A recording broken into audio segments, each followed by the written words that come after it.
Hi everyone, welcome back to other little world. इस video में हम बात करने वाले हैं बच्चों में आप टैंट्रम को कैसे कंट्रोल कर सकते हैं।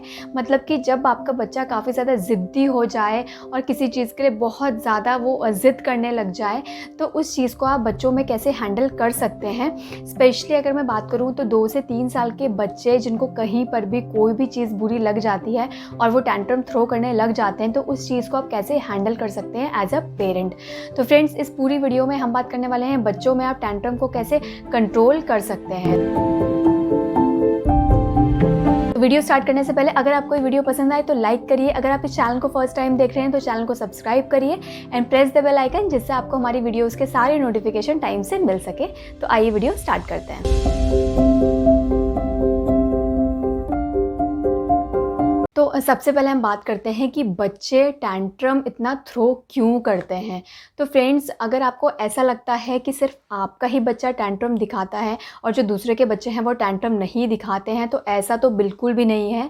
सारे ही बच्चे टैंट्रम दिखाते हैं, बट डिफरेंस बस इतना होता है कि कुछ जो बच्चे हैं वो जो टैंट्रम है वो किसी अलग तरीके से दिखाते हैं, कई बच्चे किसी अलग तरीके से दिखाते हैं। मतलब जो लेवल होता है टैंट्रम दिखाने का वो हर बच्चे का डिफरेंट होता है। कई बार हम कहीं गेट टुगेदर में जाते हैं और या फिर किसी बर्थडे पार्टी में चले जाते हैं अपने बच्चों के साथ, तो वहाँ पर क्या होता है कि 1 या 2 बच्चे ही होते हैं, वो काफ़ी ज़्यादा टैंट्रम थ्रो कर रहे होते हैं या फिर वो काफ़ी ज़्यादा नॉइज़ी हो रहे होते हैं।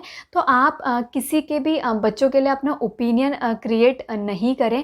अगर कोई आपके बच्चों को भी जज करे तो उसके ओपिनियन को आप इतना डेस्परेटली अपने माइंड में मत लीजिए, क्योंकि कई बार क्या होता है कि हम सिर्फ किसी की बात सिर्फ सुनकर अपने बच्चों को ये मान लेते हैं कि हमारे बच्चे जो हैं वो बहुत ज़्यादा शैतान है, ये तो कहीं बाहर जाएंगे तो हमको एम्बैरेस फील कराएंगे, और इस चक्कर में हम अपने बच्चों को कहीं पब्लिकली नहीं ले जाते हैं, जो कि बिल्कुल भी ठीक नहीं है, क्योंकि ये कोई भी सॉल्यूशन नहीं है।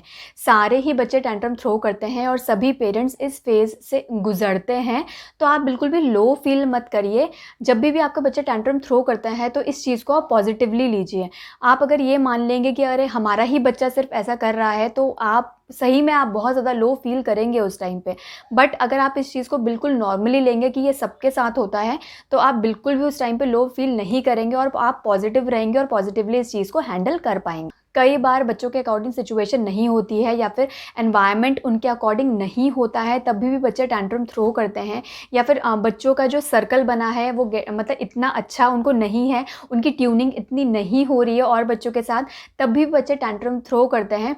कई बार बच्चों की तबीयत भी ख़राब हो रही होती है, लेकिन वो आपसे प्रॉपरली क्योंकि कुछ कह नहीं पा रहे होते हैं, तो वो हर चीज़ को केवल टैंट्रम थ्रो करके ही आपको बताते हैं।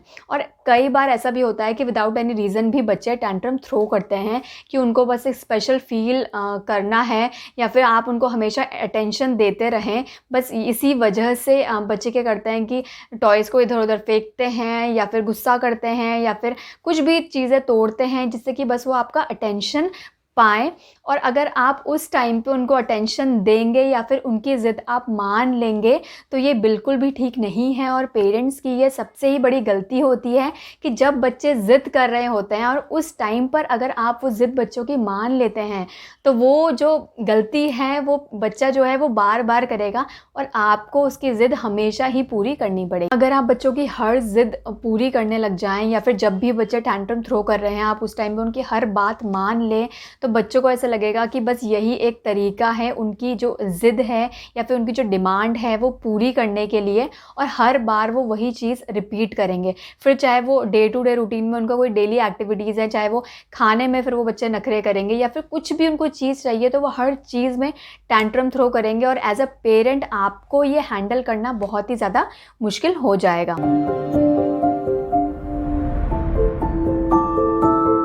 तो अब हम ऐसा क्या करें कि बच्चों में हम इस टैंट्रम को थोड़ा कम कर पाएँ। तो सबसे पहली चीज़ तो मैं आपको बोलना चाहती हूँ कि अगर आपको ऐसा लगता है कि जब भी बच्चा टैंट्रम थ्रो करता है और उस चीज़ के लिए हम बच्चों को मना कर दें, तो ये जो है वो इस बात का सॉल्यूशन है, तो ऐसा बिल्कुल भी नहीं है। आपको हर चीज़ में नो बोलने की ज़रूरत नहीं है, क्योंकि आप जितना ज़्यादा आप बच्चे के साथ नो वर्ड का यूज़ करेंगे, बच्चा भी इस वर्ड का बहुत ज़्यादा यूज़ टू हो जाएगा और उसकी लाइफ में ये जो नो वर्ड की वैल्यू है ये बिल्कुल ही ख़त्म हो जाएगी, जो कि बिल्कुल भी ठीक नहीं है। नो वर्ड आपको एक्सट्रीम केसेस में यूज़ करना है, जो है कि एज अ पेरेंट आपको ज़्यादा बेटर पता होगा कि आपको नो वर्ड यूज़ कब करना है। जैसे कि अगर मैं अपना एग्जांपल लूँ, तो हम अथर्व को नो वर्ड कब यूज़ करते हैं, तो हमारा जो एक्सट्रीम है वो ये है कि जब अथर्व हमारे मोबाइल टच करने की कोशिश करता है, तब हम अथर्व को नो बोलते हैं। या फिर कई बार अथर्व टीवी रिमोट को कोशिश करता है प्रेस करने की, उसके बटन, तब हम अथर्व को नो बोलते हैं। या फिर कई बार अथर्व स्विच बोर्ड्स में फिंगर करता है, तब हम अथर्व को नो बोलते हैं, क्योंकि इट्स डेंजरस। एंड कई बार क्या होता है कि डोर्स की अथर्व लैचेस लगाने की कोशिश करता है, तो वो भी हमें काफ़ी ज़्यादा डर लगता है कि कहीं वो अंदर से कभी अपने को बंद ना कर ले, तो इस वजह से भी हम अथर्व को नो बोलते हैं। तो ये हमारे एक्सट्रीम केसेस हैं। एज अ पेरेंट ये आपको पता होगा कि आपके एक्सट्रीम केसेस क्या हैं। अगर आप बच्चों को डेली रूटीन में हर चीज़ के लिए नो बोलेंगे, तो बच्चे को इसकी वैल्यू बिल्कुल भी नहीं होगी और वो बिल्कुल भी आपकी बात नहीं सुनेगा। जैसे बच्चा अगर घर में जंपिंग कर रहा है, या फिर कई बार बच्चे बेड में जंप करने लग जाते हैं, या फिर बेड से नीचे जंप करते हैं, तभी भी हम बच्चों को बहुत स्ट्रिक्टली एक तरफ से नो बोलते हैं। तो हर चीज़ के लिए आप नो मत बोलिए। इससे बेटर है कि आप बच्चों को उससे होने वाले हार्म के बारे में बात करिए और सही तरीके से बच्चों को वो चीज़ करके दिखाइए, जिससे कि बच्चा कुछ ऐसी चीज़ नहीं करे और सिर्फ आपको ही वो फॉलो करे। जैसे आप कर रहे हैं वैसे ही वो उसको भी करे, जिससे कि वो हर चीज़ को बेटर तरीके से कर पाए। कई बार हमको ऐसा लगता है कि हमारे बच्चे तो बहुत छोटे हैं और वो अभी हमारी बात समझ नहीं पाएंगे, और इस वजह से हम बच्चों को डायरेक्टली बस डांट देते हैं उन जब भी वो टेंट्रम थ्रो करते हैं। तो फ्रेंड्स, इतने छोटे जो बच्चे होते हैं वो भी हमारी बात सुनने और समझने की पूरी मतलब कोशिश करते हैं, और उनकी जो इच्छा होती है ये बड़ों से भी ज़्यादा होती है। तो जितना हो सके आप बच्चों को अपनी बात समझाइए, क्योंकि क्या होता है ना कि कई बार हमें ऐसा लगता है कि बच्चा नहीं समझ रहा है, बट बच्चा क्या होता है कि काफ़ी हद तक समझता है। तो आप उनको डायरेक्टली डांटने की बजाय उनकी क्वेरी को सुने, समझें और उसके बाद रिएक्ट करें, क्योंकि कई बार हम रिएक्शन बहुत जल्दी दे देते हैं और बच्चों की बात हम समझने की कोशिश ही नहीं करते। तो बच्चों को आप इमोशनली या बच्चों के साथ थोड़े से अटैच रहिए कि बच्चों को क्या प्रॉब्लम हो रही है, क्यों बच्चा टेंट्रम थ्रो कर रहा है, पहले उसे समझिए और उसके बाद ही आप रिएक्ट करिए। थर्ड थिंग जो मैं आपको बोलना चाहती हूँ कि हमेशा जब बच्चा टेंट्रम थ्रो करता है तो एज अ पेरेंट हम उन पे चिल्ला पड़ते हैं। तो फ्रेंड्स, ऐसा बच्चों पे आप चिल्लाइए मत, उनको गुड मैनर्स और बैड मैनर्स के बारे में आप ज़रूर बताइए। जब भी बच्चा कुछ अच्छी चीज़ करता है या फिर तो उसको अप्रिशिएट करिए, और जब भी बच्चा कुछ गलत काम करता है या फिर आप ज़िद कर रहा है या फिर ऐसी कुछ टेंट्रम दिखा रहा है, तो उसको बताइए कि this is a bad manners और ये चीज़ आपकी पूरी नहीं हो सकती है। बच्चे को जितना ज़्यादा ये पता रहेगा कि ये चीज़ जो है ये बैड मैनर्स में आती है और आप उसकी ये वाली जो विश है ये पूरी नहीं करेंगे, धीरे धीरे वो चीज़ खुद ही कम होती चली। भी बच्चा ज़िद करता है तो उसको ये पता होना चाहिए कि जो ये चीज़ है ये बैड मैनर्स में आती है और उसकी जो ये ज़िद है ये बिल्कुल भी पूरी नहीं होगी। तो गुड मैनर्स और बैड मैनर्स के बारे में आप बात करिए।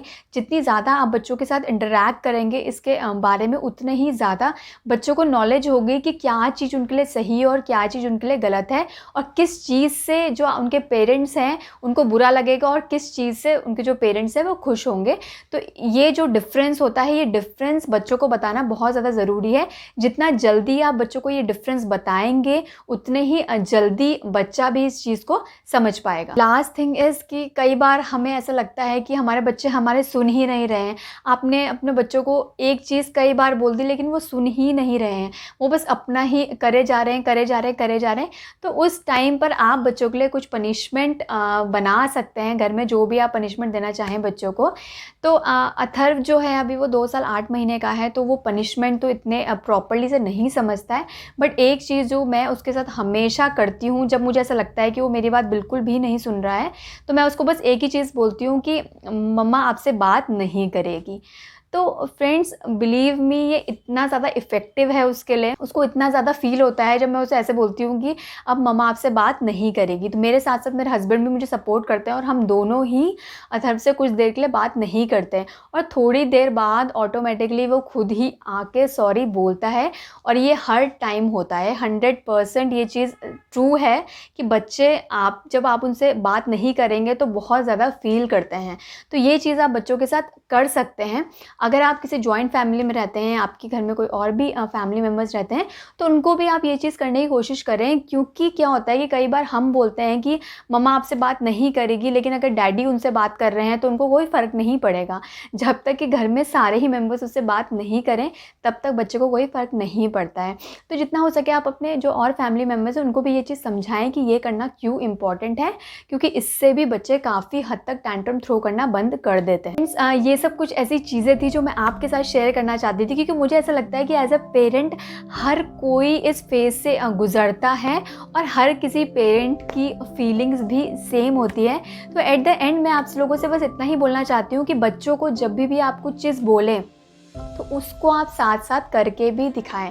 ऐसा ना हो कि सिर्फ आप बच्चों को बता रहे हैं कि ये चीज़ सही है, ये चीज़ गलत है, इसे ऐसा करना है, इसे ऐसा करना है। तो फ्रेंड्स, आप अगर बच्चों को प्रॉपरली हर चीज़ करके दिखाएंगे तो डेफिनेटली बच्चा आपको फॉलो करेगा, क्योंकि एट द एंड बच्चे पेरेंट्स को ही फॉलो करते हैं। जैसे आप उनको डायरेक्शन दिखाएंगे, बच्चे वैसे ही उन्हीं स्टेप्स पे ही बच्चे चलते हैं। तो बोलने के साथ साथ आप बच्चों को प्रैक्टिकली भी चीज़ें करके दिखाइए, तो वो और भी ज़्यादा बेनिफिशियल होगा बच्चों के लिए।